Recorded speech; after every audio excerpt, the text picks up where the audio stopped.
स्वागत है sir show पर। सर सबसे पहले आपसे समझना चाहेंगे, डिटेल अंडरस्टैंडिंग लेना चाहेंगे on auto numbers for the month of April. Yeah, good afternoon, ma'am. Thank you for having me here.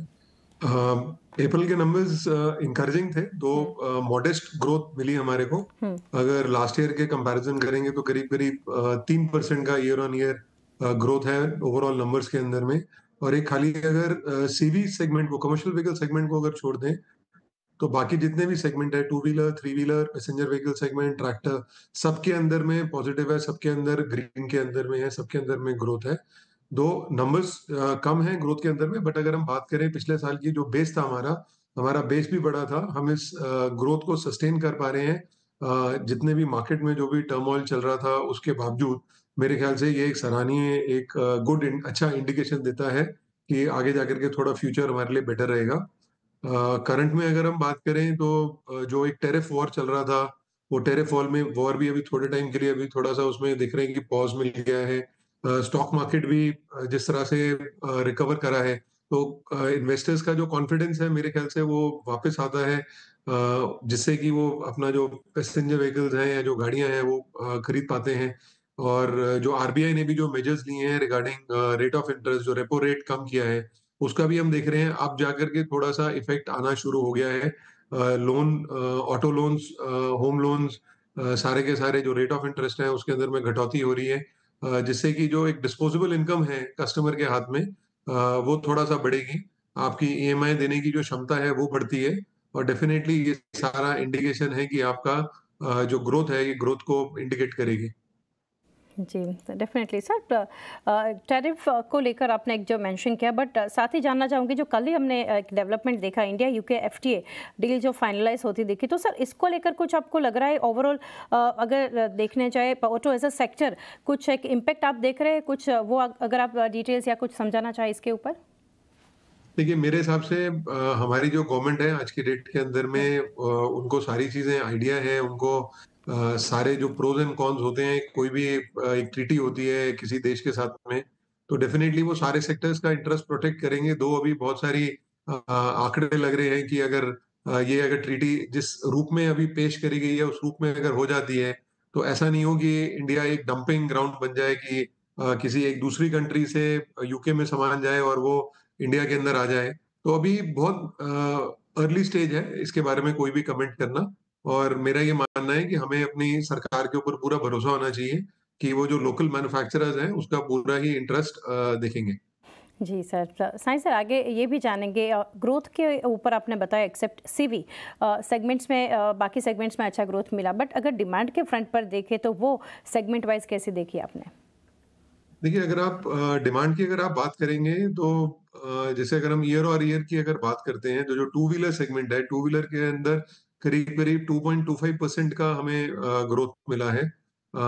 इसमें अगर हम इलेक्ट्रिक की बात करें, जैसे आजकल हम हमारा मानना है कि सब कुछ इलेक्ट्रिक हो जाएगा आगे जा करके। तो अगर खाली इलेक्ट्रिक सेगमेंट बात करें टू व्हीलर के अंदर में, इसमें करीब करीब 40% की ग्रोथ मिली है। लास्ट ईयर अप्रैल के अंदर में करीब करीब 65,000 टू व्हीलर्स बिके थे। इस बार अप्रैल 2025 के अंदर में करीब करीब 92,000 टू व्हीलर्स बिके हैं इलेक्ट्रिक के।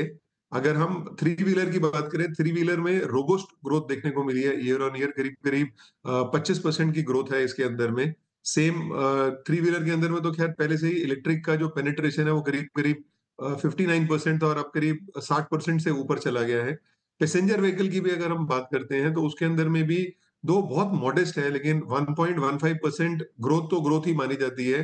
ग्रोथ है अपना लास्ट ईयर के कंपैरिजन के अंदर में। और मैं यहाँ आपको एक थोड़ा सा इलेक्ट्रिक के बारे में अगर आपको बताऊं, तो लास्ट ईयर जो इलेक्ट्रिक का पेनिट्रेशन था पैसेंजर व्हीकल सेगमेंट के अंदर में, वो 2.3% था। अप्रैल के अंदर में ये बढ़कर के 3.5% के आसपास पहुंच गया। मतलब जहां की पिछले साल करीब करीब 7,700 के आसपास गाड़ियां बिकती थी, अब जाकर के करीब करीब 12-12,500 इलेक्ट्रिक गाड़ियां महीने की बिकने लग गई हैं। दो नंबर्स छोटे हैं, लेकिन ये कहीं ना कहीं इंडिकेट करता है जो हमारा साल का जो एक टारगेट था कि हम 5% से ऊपर चले जाएंगे पैसेंजर व्हीकल के अंदर as far as electric is concern, तो वो कहीं हद तक दिख रहा है कि वो एक्चुअल में ऑन ग्राउंड हो जाएगा। जी, डेफ़िनेटली। सर ये भी आगे जानना चाहेंगे, अगर डिस्काउंट के फ्रंट पर देखें तो अभी कैसा ट्रेंड चल रहा है? Still giving higher discounts? देखिए, डिस्काउंट्स मैन्युफैक्चरर और वेरिएंट टू वेरिएंट थोड़ा-सा डिपेंड करता है। मोस्टली जो मैन्युफैक्चरर्स हैं, जैसे हमारी डीलर से बात होती है, तो जो 2024 का जो स्टॉक था, क्योंकि डिस्काउंट्स जनरली पिछले साल का जो मैन्युफैक्चरिंग होता है, उसके ऊपर में होता है। जो 2024 का जो स्टॉक्स हैं, वो अभी बेयर मिनिमल हैं। बहुत ही कम ब्रांड्स के अंदर में 2024 के गाड़ियाँ बची हैं, as far as discounting is concerned. तो मेरा मानना है कुछ हद तक जो डिस्काउंटिंग है वो बहुत अंडर कंट्रोल है। इसका एक रीजन और ये भी है कि जो एक डीलर्स के पास एक स्टॉक रहता था, जो हम पिछले साल हम अपने सारे के सारे प्रेस रिलीज में इंडिकेट करते थे, ओईएम से सियाम से रिक्वेस्ट करते थे।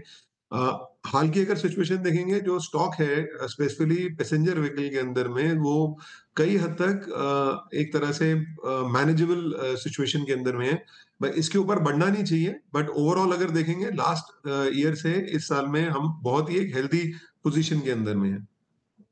सर 2 चीज़ यहाँ से साइंस से समझना चाहेंगे, रजिस्ट्रेशन अभी कैसे चल रहे हैं, उसको लेकर कैसा ट्रेंड है, और फुटफॉल वो कैसा देख रहे हैं अभी? देखिए, रजिस्ट्रेशन के बिना तो आजकल कोई डीलर गाड़ी डिलीवर ही नहीं करता, तो रजिस्ट्रेशन का तो ट्रेंड अच्छा ही चल रहा है। जहां तक फुटफॉल का सवाल है, फुटफॉल लास्ट मंथ तक अच्छा था फुटफॉल।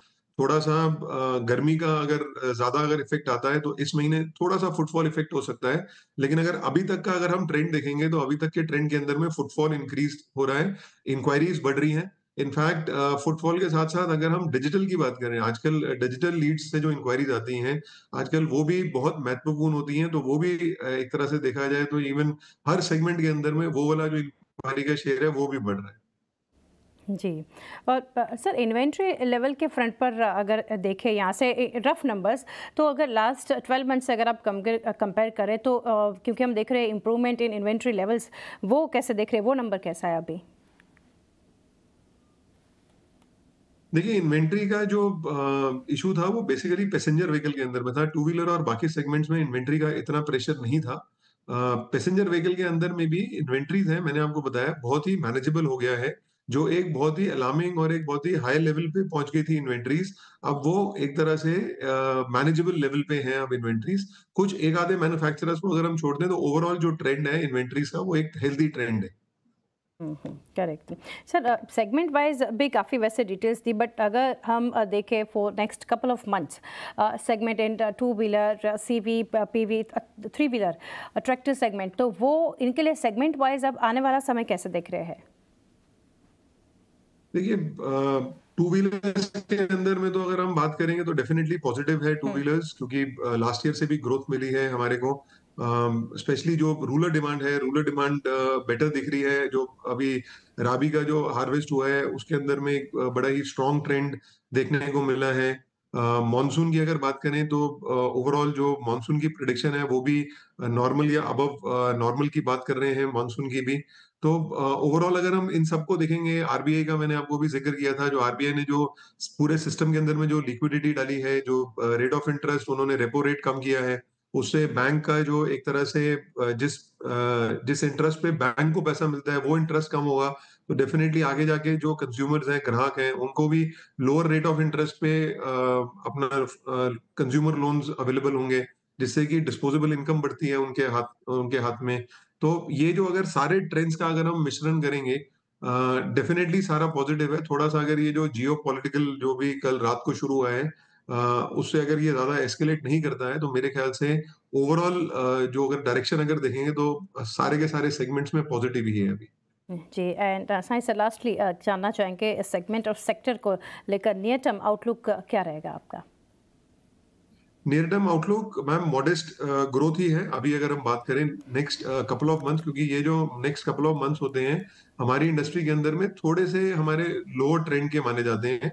लेकिन अगर हम बात करें लास्ट ईयर से, तो डेफिनेटली हमें मॉडेस्ट ग्रोथ ही देखने को मिलेगा। करीब करीब वी आर एक्सपेक्टिंग 2 से 3% के बीच में हमें ओवरऑल ग्रोथ अगले 2 महीने में और देखने को मिल सकता है। जी, साइंस